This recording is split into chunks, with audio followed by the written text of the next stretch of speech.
Every week on AFTV Picks, we give away £1,000. Get involved right now. The link is in the description, but you've got to be over 18 to enter. AFTV Picks. Hey, yo, bro. All right, cool with that now, man. AFTV Picks. Hi guys and welcome to AFTV. You've tuned into the build-up show with me, Cecil Jee, and James B. How are you, James? Good. It's Europa League night. We live. Listen, it's the one that matters, isn't it? Exactly. We live for Thursday nights. There's a cup final today. What has happened to my club? What has happened to our club? Telling me. Guys, listen. Before we start, it's a bit of a serious one. I have to talk about it. We didn't speak about it in the warm-up, and I wanted to speak about it in the warm-up. We never got time to, so I'm going to address it here. The racism within football, I know it's a topic that's been spoken about so much, and especially me being here at AFTV, it feels like I don't stop talking about abuse online, racism in football. I'm not going to spend too long on it, but all I'm going to say is it's all well and good speaking about it, but more needs to be done, okay? I don't even know the player's name because I didn't look into it, that was racist to Glenn Kamara. I don't care about his name, I don't want to name him, don't want to give him that attention, but he's only received a one-match ban, even though apparently he was supposed to be injured and sick for today's game against us, so he's not playing, which I find ridiculous. The club's still denying that. All he said is, "You effing guy." That's what apparently was said. That's what they released a statement and said, which is clearly outrageously stupid because he didn't. We all know what he said. Covered his mouth. There was an ITV interview from Glenn Kamara saying what was said, calling him an effing monkey. Again, more needs to be done. There was racist comments sent to Trent Alexander and Keita last night after the Liverpool game. All this Black Lives Matter, all this taking the knee, for me, it all sheds light, but it's not doing anything. More needs to be done, action needs to be taken. It's starting to get on my nerves. I hate coming to work and having to talk about it. We've had enough, we're fed up. Yeah. Happened to Diakabi as well for Valencia the other day, and Valencia's statement they put out was pretty strong. Listen, clubs are...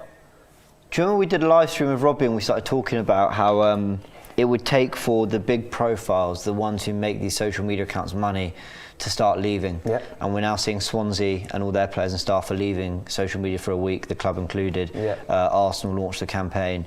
They're really small steps, but hopefully they lead towards a bigger picture. I hear that, James. Thierry obviously come off as well. Thierry, yeah.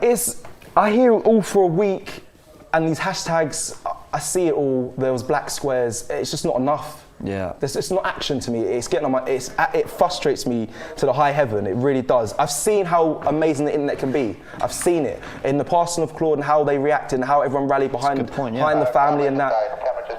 It's just it's getting a bit much. It's very annoying. And I just want to see more. I just want to see more action. I'm all good seeing all the hashtags and all the posts and people talking about it, but it's not enough. More now needs to be done. And it needs to be done in complete society, not just in football. Yeah. But anyway, it's negative note. Tired of doing negative notes. Let's get on with the show. We're gonna get straight into it. We've got a super chat from the real Jana. Says I was kicked out of my country of residence because of discrimination. Life is funny. Where's Turkish at? He is my G. Turkish will be here. He's up next on the starting 11. And I'm sorry to hear about you getting kicked out of your residency for discrimination, but it happens in all facets of life at the moment, and it's toxic. Right, Arsenal. Hopefully, a brighter note can be shed on today's game if we get the win. Start the first leg off in flying fashion, like when we did way back in 2006. 7 we beat them, yeah. Yeah, 7-0. Okay, cool. That was a good game. Right, so we're gonna look back. You know the formula. You know how it goes. We're gonna take a look. I was gonna say we're gonna look back, but I know James, you want to talk about the front three and why it's failing. Yeah. I mean, essentially, I probably wouldn't have given this as much airtime as we are, if it weren't for the fact that Gary Neville and Jamie Carragher spoke about it a lot on Monday Night Football. Yep. I mentioned this on my press conference reaction yesterday, live stream, and I'll mention it again really good. And I'll mention again today that they are the reason I love punditry. It's the reason I love coming here and doing this, because people go, "Oh, you're just a wannabe Carragher and Neville." No, I am. Like I do want to be like they are the best in the business, and I'd love to be as successful as they are and as good as they are when it comes to football analysis. When Gary Neville started talking about a disconnect between player and manager maybe, or certain players and a little mafia, he said, it got me wondering, and he seemed to pick out the front three in particular. Now, I don't necessarily think there's anything against the manager, but it did get me thinking about the front three and what we've got from them. Because as someone rightly pointed out on Twitter, it's the three most expensive players in the club's history. And something's not right about that. So I looked at, following on from Gary Neville, I looked at their numbers against Liverpool. And he had a point. You know, their performance was atrocious. Now, these are combined stats here. The three of them combined had one shot against Liverpool. Oh, wow. The three of them combined made 2 key passes. The three of them combined had 6 touches in the box. The three of them combined made 29 passes in the opposition half. They had an average between the three of them of 77% pass accuracy, and there were 3 open play crosses from the three of them combined. Now, that for me is staggering. That says it all. That actually says it all. Are these the worst set of stats? They're bad. I didn't see this coming. They're bad. I didn't know it was combined.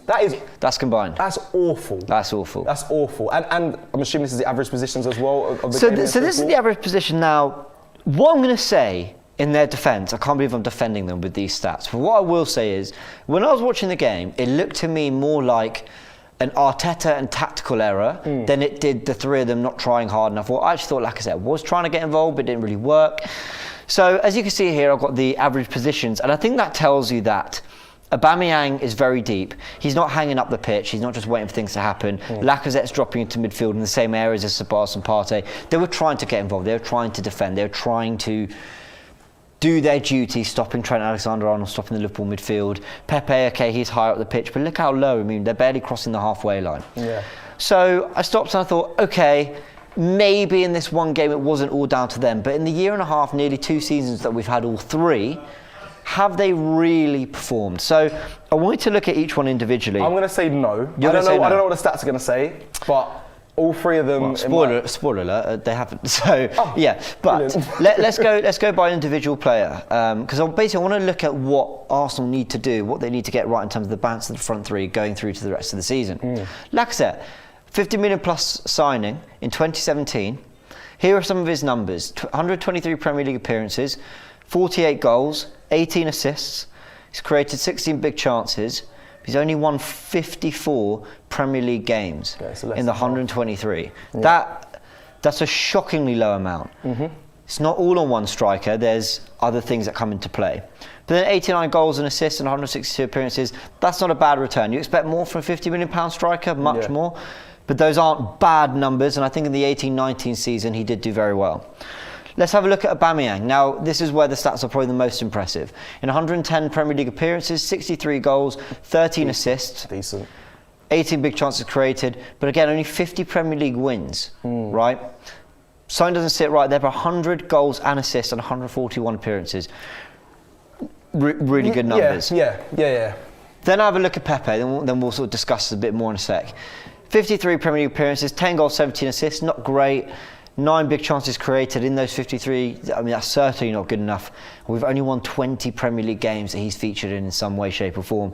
Think how much money we have spent on these players. A combined, 160, 70 million altogether. And we're talking about 20 Premier League wins, and basically a win percentage of less than 50% for all 3 of them. In all competitions, 30 goals and assists and 76 appearances. Now, it's not all on them. There's a defence, there's a midfield, there's a goalkeeper, there's other things. But when you sign these players, you're expecting them to elevate the club, 100%. Take them a level beyond. And it's fair to say that we've been in decline since these players arrived. Now, I don't want to put the blame on them. It's not only on them, but Neville got me thinking about this. So I then saw that stat. Did you see the one that came up about 20 games without Saka? That's the one. Yep, 100%. So 20 games without Saka or Smith Rowe. We won 5. 5 wins. 10 games with Saka and Smith Rowe. We've won 7. Correct. So, how on earth are we getting it so right with them in the team? Not even so right, but just much better with them in the team than we are with the players that we spent all this money on. Right, so then I had a little look at Pepe and Saka head to head. Now, this is the Premier League. This is Premier League stats. Now, in Saka's 25 appearances to Pepe's 22 appearances, I know there's not a lot in that, but I will caveat this by saying, give a bit of context, Saka has played many more minutes than Pepe. The appearances isn't much more, but he has played many more minutes. But still, a lot of these stats are quite staggering. He's had many more touches in the box than Pepe. He's had a significantly more, 21 more key passes than Pepe, double almost the amount of open play passes, and almost double the amount of successful dribbles. Now, I'm willing to say, well, he's played a lot more football, so that might be why. I'm not, but yeah, go on. But then Saka's played as a left wing back for a lot of the season. That's what I was about to say. He so hasn't actually, been out of position. He's not been in the positions to rack up loads of touches in the box, loads of key passes, loads of successful dribbles. Yeah, exactly. So that's poor. But then I'm going to I'm just going to stop and say, okay, maybe Pepe's not had a run if I want to give him that. But then I go to Aubameyang and Smith Rowe on that left-hand side. Again, context. Aubameyang's not played every game out on the left. He's played up front as well. But still, this gets borderline embarrassing from Aubameyang in the season he's been having. Because when we talk about what do players do off the ball when they're not scoring goals, aka Aubameyang. By the way, I love Aubameyang. We wouldn't be in the competition tonight and have a chance of winning this if it weren't for Aubameyang who got us there. Yeah, people are going to have some fans like their backs up here because the numbers say it all. I'm going to say Pepe as well. Absolutely. I've been saying it from a long time ago. He's not been consistent enough. Aubameyang definitely hasn't been good enough at all. And again, the stats, we always say this, it always helps we back up with figures and numbers. And you guys, I don't know if you agree, but everyone has their opinion as fans, but the stats, we're here to show you what our opinion, we're basically solidifying it. Yeah, and do you know what the worst bit is? When you're doing stats and you've only got a limited number of spaces and you're thinking, wow, I could use 3, 4, 5 other ones here. Yeah. So I've only gone for a handful. I didn't want to just go for goals, I didn't want to go for touches and all that. They're pretty standard stats. 4 assists to Aubameyang's 1. Okay, Smith Rowe's naturally a bit more of a creative player. But he's made 11 less appearances in the league than Aubameyang. He's a youngster.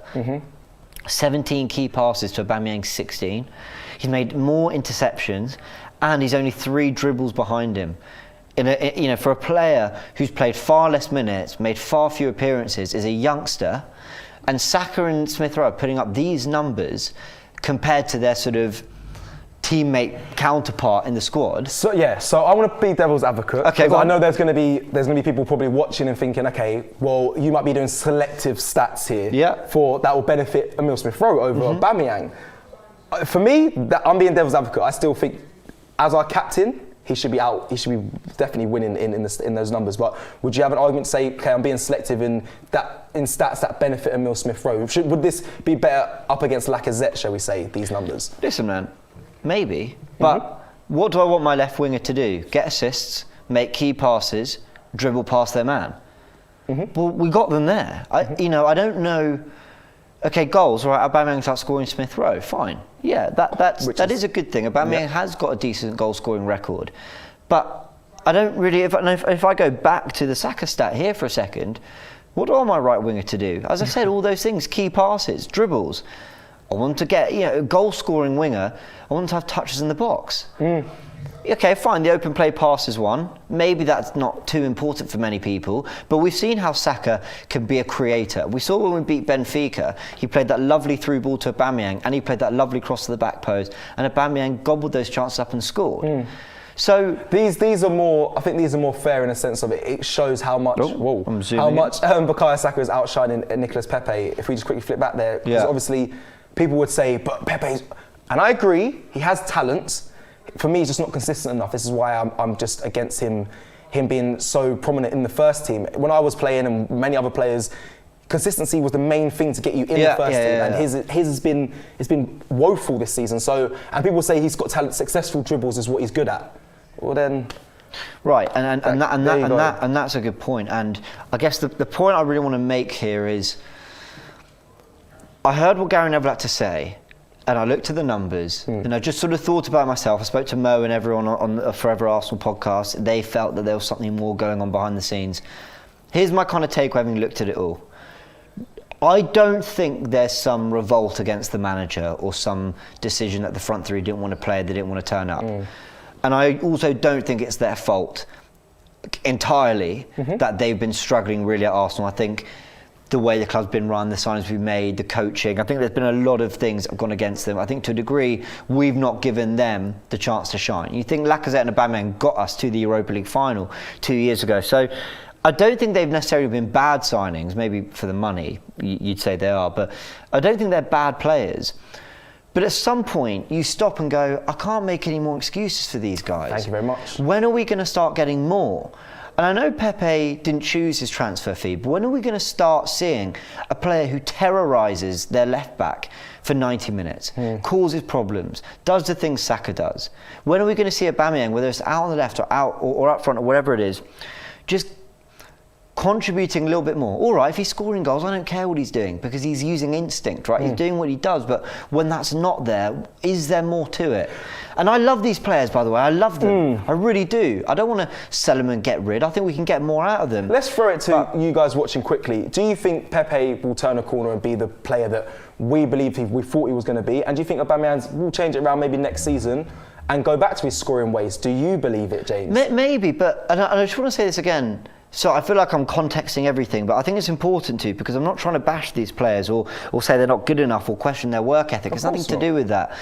I think Arsenal have failed them as much as they failed Arsenal at times. And I say at times because Aubameyang very much hasn't failed Arsenal for a lot of his career. And Lacazette, I think, has been hit and miss, and Pepe's meh. Yeah, and I don't think Arsenal failed Aubameyang either. I think he's been given opportunities to redeem his... Maybe, yeah. I think we could have given him better players. But I think the point I'm trying to make is we're going into a crucial game tonight, and we're going to go into some favourable Premier League games and runs, and we've got a chance of winning this. And it doesn't matter how much we spend on these players, I still want Saka and Smith Rowe for the numbers we put up, for everything we showed, because they are doing more from a creative and, let's say, team contribution in terms of they're not just on the end of a good shot or a cross and getting the odd goal and assist. They make the team play better, and I'm not sure the two players we spoke about on the other wings necessarily do.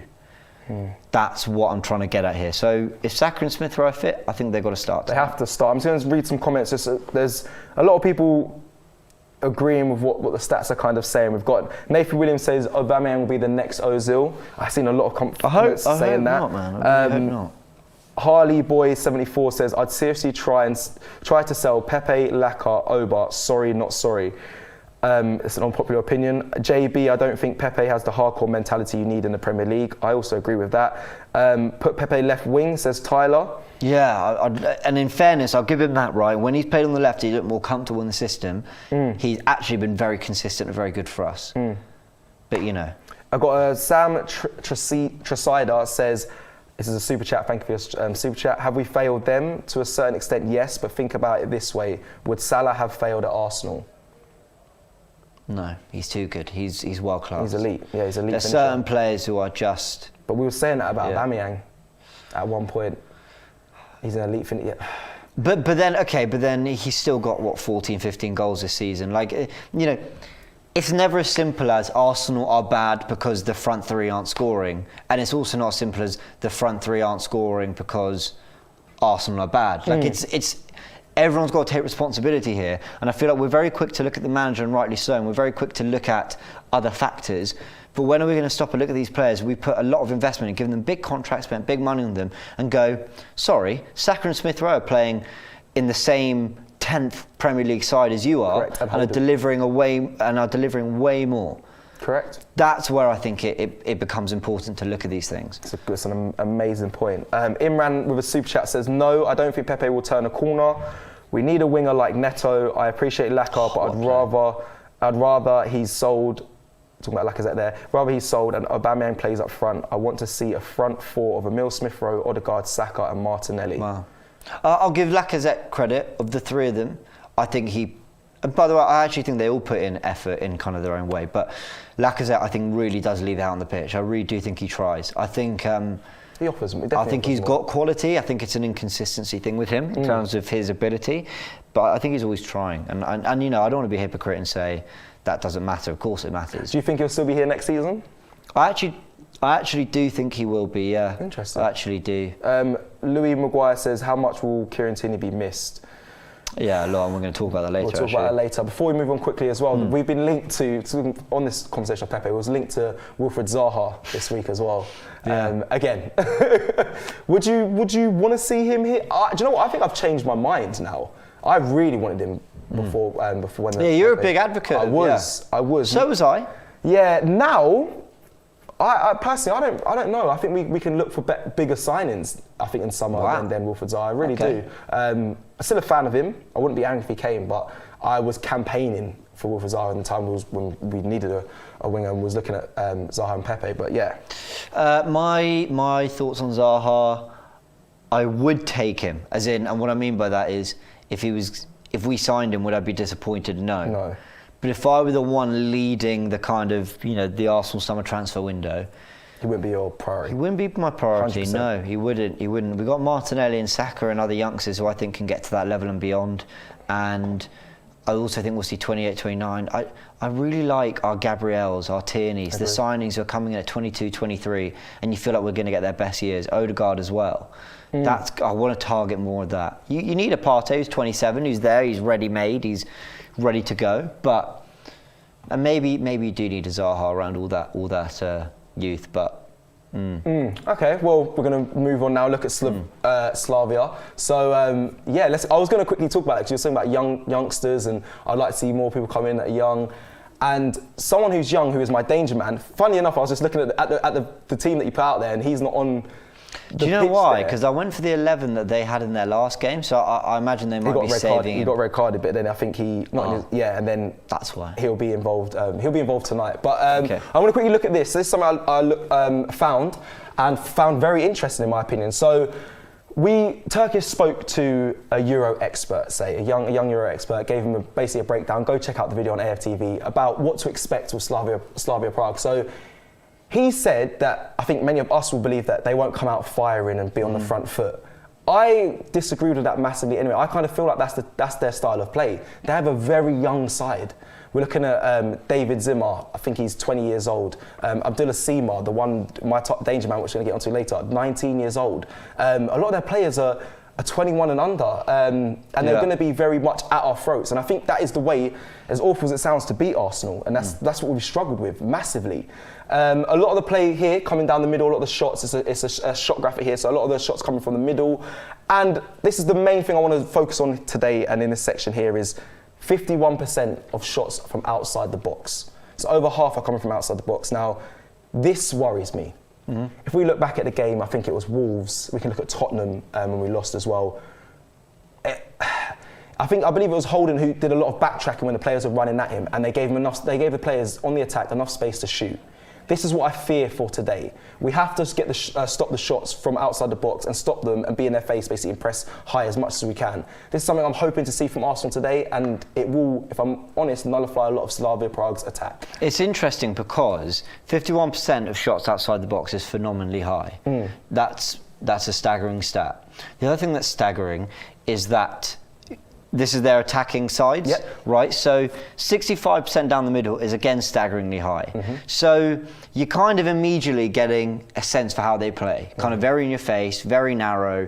And also I watched the preview as well that Turkish did. And he was basically saying, look, they're not going to come and park the bus. They actually take the game to teams and they will have a go. So all that's pretty worrying, especially when you look at the Liverpool game where we did just sit back and almost say, all right, Liverpool, let's see what you can do. Facts. And then they went, all right, well, we can score 3 goals, and they did. And that's what worries me. So it's very much on Arsenal to take the game to them. I guess what's interesting is if you were Arteta going into this game, are you thinking in your mind, let's get through 1-2-0, no away goals, get the job done in the away leg? Or are you thinking, we're at home, our pitch, our comfort, smack them up here, even if it's 4-1, 3-1, 4-1? What do you get what I'm trying to say? Yeah. Those away goals are so annoying. Yeah, they are. Is what I'm trying to say. Yeah, the rule of it is so annoying. But also on top of that, I think we haven't had a great season at home, James. We know the stats. We've lost more games at home than we have away. So I don't know what Arteta's going to go with today. I think we're going to go. I think we'll be quite cautious, actually. Do you? Yeah, which is why I said 1-0. I actually think they will be scared of conceding to them. I actually agree with that, and I think when we was with Turkish in the warm-up, and he was like, "We need to go with a 3-0. We're going to get a 3-0." That mentality. That's what I want the players to have. It should be a routine win. Yeah, it wouldn't surprise me. Yeah, they're a good side. They knocked out Rangers and Leicester for a reason. Correct. Right. There's one player you wanted to talk about. Here we go. Oh, I forgot about. Oh no. Danger Man.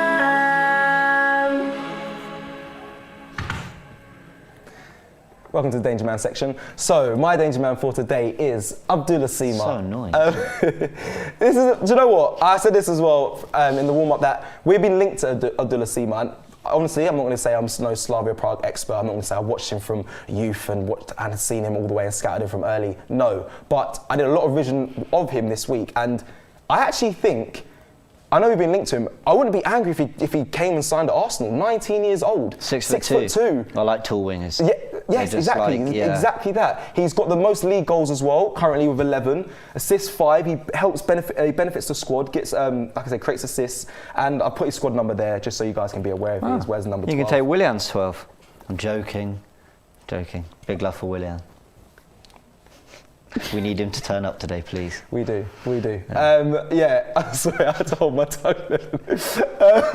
But yeah, Abdullah Sima, guys, he's been a problem. Like I said, he's first in his league for the top amount of goals, and very tall, athletic, scores goals off his head, and very much so on his right and left foot. So he's a very, I call it the hybrid striker. Well, striker, he's a winger, but hybrid sort of player. I get what you mean, like a wide forward, yes, kind of thing. Brings other players in. I think he would suit our system. And you said, but before there, that you want the youth to keep progressing and doing well within the team. And I think he wouldn't be a bad signing. 19, man. So is he predominantly playing on the right or the left? Predominantly on the right wing. See, that's interesting because if there's one area I'd want him to play on, it's the right. I'd rather him going at Cedric or Mari or whoever is playing as the left wing back rather than, I imagine Cedric won't be at right back, so it'll either be Bellerin, who I think's looked iffy the last couple of months, and then you've got Callum Chambers, a makeshift right back from centre back. So, I hope he's playing out on the right if he plays. Yeah, someone to watch out for today. Now, we did our 11s.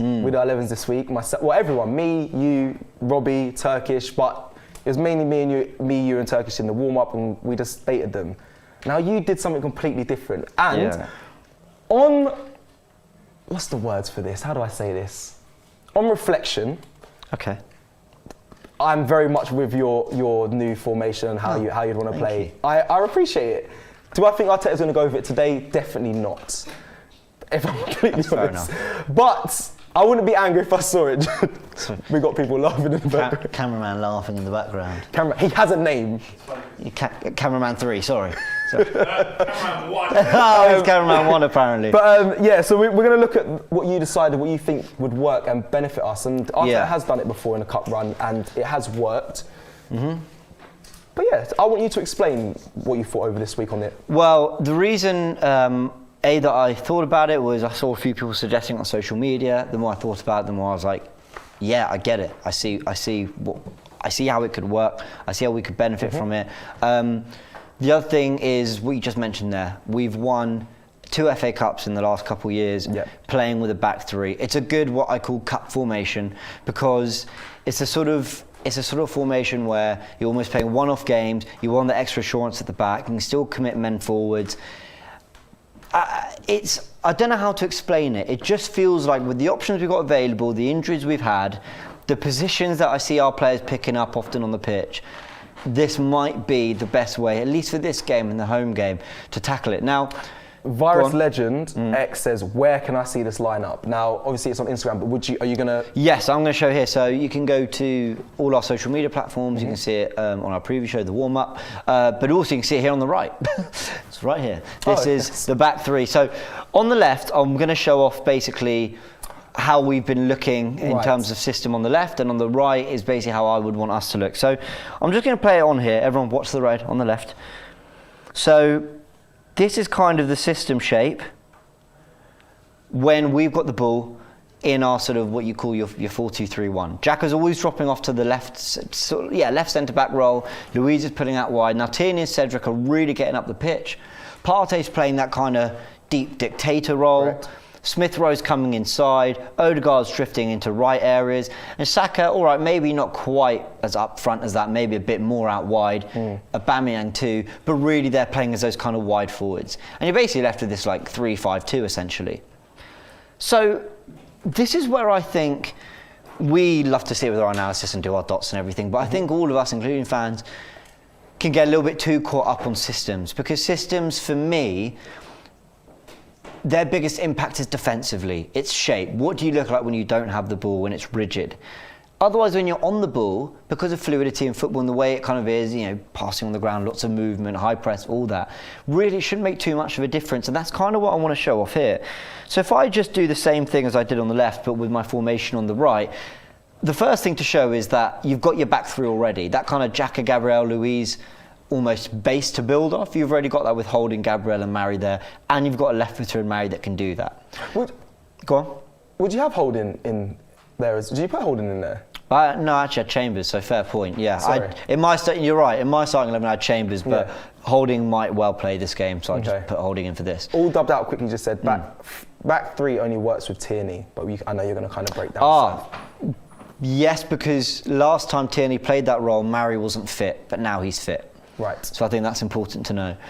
Then you put Saka as your left wing back and Cedric as your right wing back. So you've got that balance of your left footer and your right footer hugging the touchline, providing your width. You've got your base of Partey and Xhaka, and you've got Martinelli in the front right, because as we said, he's sort of always dropping to that position anyway when we're playing the 4-2-3-1. And you've got Martinelli and Lacazette. So if I just play this along and show how that could look to a degree, this is where I say I think we get too obsessed with sort of formations and stuff. Ultimately, when we've got the ball, it doesn't have to look that different, and Arteta doesn't have to move too far away from what's worked so well for us. You've got your back three, you've got Partey who's dropping in to get the ball, who can be that dictator, kind of looking for Odegaard, looking for Xhaka, looking for the ball out wide. You've still got Saka and Cedric hugging the touchlines, providing the width, stretching the pitch essentially. The only thing that's really different is you're asking Xhaka to play the Smith Rowe role, where he's basically a bit more advanced, being a bit more of a playmaker, let's say. But which he's capable of. But against Chelsea, he did that really well. His numbers in the attacking third were really impressive. He was a big part of the really good football we played in the final third, breaking Chelsea down. So I don't see any reason why we can't ask Xhaka to do that role. And then you've got Lacazette and Martinelli up top. Lacazette would have to sort of pull off to the right a little bit more, Martinelli to the left. But the point I'm trying to make is, even though it's a completely different formation, you don't have to go that far away from the fundamentals of the way you play the game. And so if Arteta really wants to say, you know what Tierney offs on the left we have to have, then I feel like bringing Saka as a left wing back or as a left back is the only way to really do it. It's just an idea of mine. I'm not saying, we've been wrong in the past. I said I want to see Partey and Ceballos in midfield, and that was a disgrace. Famous last words. Famous last words. I'm not trying to say, guys, do this and everything will be all right. You're giving context to what you believe is right, and it's not much different to what we see anyway. It's just... That's my point. That's my point. We don't have to move that far away from what's been working. I'm trying to pick holes in it. I really am. But by all means, sir. No, I'm trying to, but honestly, I'm struggling. I know you could have a Aubameyang over Lacazette. That would probably makes a bit more sense. If you've got kind of Odegaard and Xhaka and Partey supplying, maybe you want an Aubameyang because Martinelli comes short. I don't know. You can make this better. I'd keep Lacazette there because Martinelli would be for me the deepest player getting in beyond, in my opinion. Lacazette can do the dirty work getting back as well if anything breaks down, because I think Xhaka could get caught in this position. Yes, he is going forward and he has done it before. However, there could be times where he gets caught, which is not unlike Xhaka at all. And absolutely, and we've shown like this. The wing backs have decided to hide. Sorry, give me 1 sec. Let's bring Cedric. While you're doing this, I have to keep with the comments as well. I have to make sure we're giving a balance of what you guys are saying and what's being shown, and I hope you guys are taking in what's being said. But a lot of people, people bigging you up as well. James, your analysis is good. Oh, thank you. And big up to James. So big up you. I like the thinking of James with formation, just thinking over Lacazette, people are saying. Right, quickly, the Martinelli topic. In the comments that I've seen so far, free Martinelli. Martinelli must start. Martinelli must play. Now, I have an issue with this. Go on. Because I believe, yes, he should be involved today, 100%. I just don't believe he should start. And I haven't seen enough to tell me that Arteta would even think to start him today. I don't know if you agree. He gets fed in with the last 10 minutes, which is, again, my opinion, a managerial fault in Arteta. but I don't see how he's going to make a start today. And do you know what I mean? For me, it's as simple as Aubameyang's not doing it. Willian started doing it, but hasn't really all season. Smith Rowe, you might want to have him in the middle. And Martinelli impressed so much last season. He's got that hunger and the desire. Why not give him a go? To start? Yeah. Listen, man, no one else is doing the job. No one else is turning up. Fair point. Liverpool's a disgrace. And I'm telling you, we'd have got more from Martinelli in that game than we got from any of the front three. Do you think Arteta will start him today? Honestly? No, because Smith Rowe's available. I think Odegaard will be fit, and I think he'll go with Saka. So no, I won't. But I just wanted to mention, it could look like this as well, where Odegaard's almost getting in this pocket here, Martinelli's getting in this pocket, and Lacazette's the furthest forward. We've got options. We've got options. NSG ting. Right, ladies and gentlemen, thank you for watching the build-up. Just pretend that magically fell down there. We have to wrap up now as we're going in straight into the starting 11 with Turkish. I know a lot of people in the comments saying, where's Turkish? He is in the building, he is with us. Thank you for watching today's show, and we'll see you very soon. Every week on AFTV Picks, we give away £1,000. Get involved right now. The link is in the description, but you've got to be over 18 to enter. AFTV Picks. Hey, yo, bro. All right, cool with that now, man. AFTV Picks.